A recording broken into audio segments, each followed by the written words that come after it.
see you all. Likewise. Congratulations on the golf games, sir. Oh, thank you. It was a lot of fun. It's good. It's been a good time. And we learned a lot. We're doing pretty well, I think, with Russia. And we'll see if we have something to announce maybe by Tuesday. I'll be speaking to President Putin on Tuesday. And a lot of work's been done over the weekend. We want to see if we can bring that war to an end. Maybe we can, maybe we can't, but I think we have a very good chance. What sort of concessions will you be seeking to have Putin make to get a deal done? Well, I think we'll, be talking about land. It's a lot of land. It's a lot different than it was before the wars, And we'll be talking about land. We'll be talking about power plants. Because that's up, that's a big question. But I think we have a lot of it already discussed very much by both sides. You'll ask him. Ukraine and Russia. You'll ask him. We're already talking about that, dividing up certain assets. Yeah, and they've been working on that. Mr. President, are you concerned at all about any retaliatory cause from the strikes in Yemen? About what? The airstrikes in Yemen. Are you concerned about any retaliatory measures taken at all? No, I'm not. Really, I'm not. Mr. President, do you plan to comply with the judge's order regarding rehiring the federal workers? What are you talking about? The Clinton appointee judge that ruled that the federal government has to rehire the fired federal workers. Do you plan to comply Well, with I think it's absent. I have nothing to do with that other than I heard about the decision. I think it's absolutely ridiculous. Absolutely. It's a judge that's putting himself in the position of the President of the United States, who was elected by close to 80 million votes. And you have that. You're having more and more of that. It's a very dangerous thing for our country.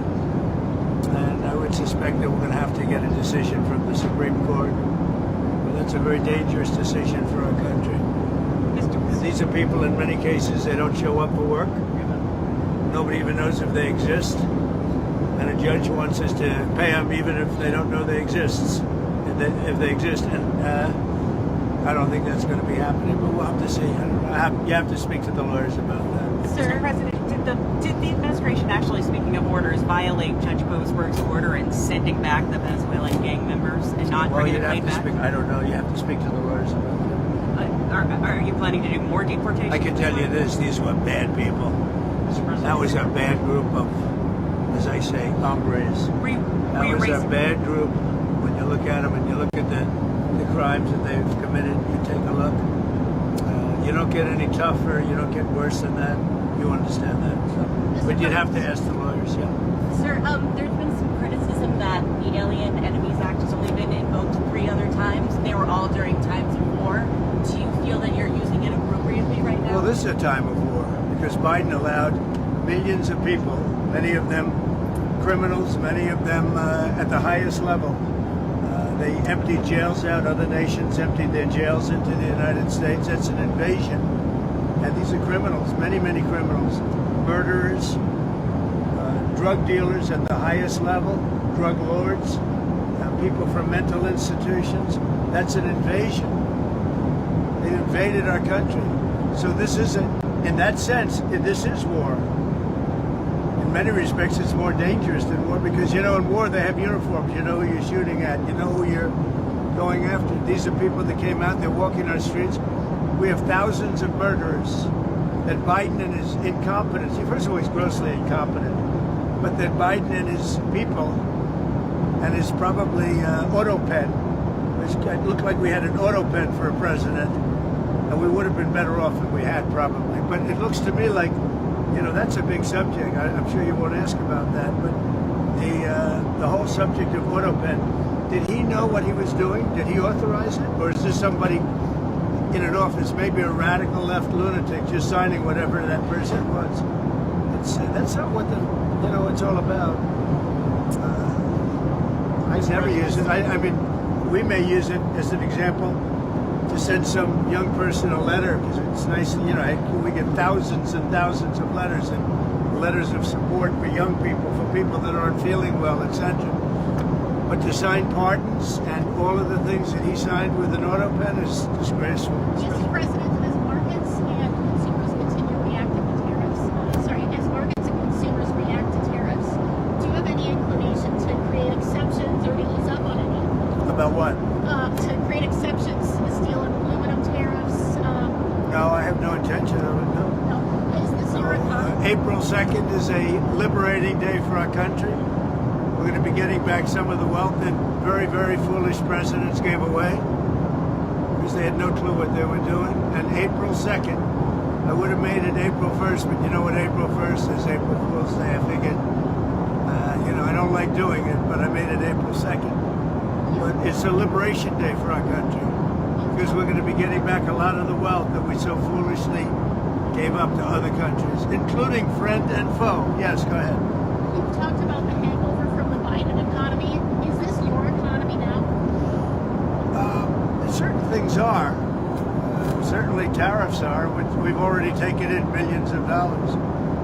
We've taken in already billions of dollars, and we haven't even really started the program other than certain areas, certain pinpointed areas, as you know. Many billions of dollars have already come into our country. The big money is coming in on April 2nd, from April 2nd. But I will tell you what is smart. When I took it over, eggs were through the roof, and now eggs are down 35% over a short period of time. And other things, fuel, gasoline, energy is down, way down. Oil is down to $65 a barrel. It was $82 a barrel. And when energy comes down, pricing is going to come down. Prices for groceries, etc., are going to come down. So, yeah, I think we're setting a good table. Sir, on April 2nd tariffs, are you planning to do sectoral and reciprocal tariffs? Will you do sectoral tariffs? What are you going to do in certain cases? Well, it's going to be reciprocal. In other words, whatever they're charging, we're charging. Very simple. If they're charging us, we're charging them. It's no longer they charge us and we don't charge them. It's foolish presidents. And Biden, but others also, in all fairness. Look, Biden is the worst president we've ever had. He made Jimmy Carter look like a good president. But on this, a lot of other presidents were guilty also. Some very good presidents were guilty.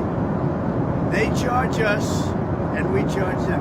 Then in addition to that, on autos, on steel, on aluminum, we're going to have some additional tariffs. Mr. President, Yeah. to follow up on the Biden auto pen, are those executive orders, those pardons from the former president now null and void? Well, I think so. It's not my decision. That'll be up to a court. But I would say that they're null and void because I'm sure Biden didn't have any idea that it was taking place. And somebody was using an auto pen to sign off and to give pardons to, as an example, just one example, but the J6 Unselect Committee. They gave, think of it, they gave pardons with an auto pen. I don't think Biden knew anything about it. And what they did is they deleted and destroyed all of the information that took them over a year to get. And the reason they did that is because the information was very incriminating about them. Like Nancy Pelosi, it was determined conclusively that she knew about 10,000 soldiers and turned it down. And if we used 500 soldiers, you would have had no problem, let alone 10,000. The young lady that said that I grabbed these powerful young Secret Service agents by the neck. Okay? You know that was a big hoax. It was a lie. And she admitted it. And they deleted everything. So, what they did is criminal. I think we're about to land, everybody. Okay? Have a good time. We'll see you very soon. Are you going to the Kennedy Center tomorrow? I am. What will you be I'll see you at the Kennedy Center. We have to straighten it out. It's not a good situation, like everything else in this country. Do you But we're worry going to straighten it out. because Vice President Vance was booed there a couple of days ago that he may be driving? And he's doing a great job. He's doing a great job. Thank you, everybody. Thank you, Mr.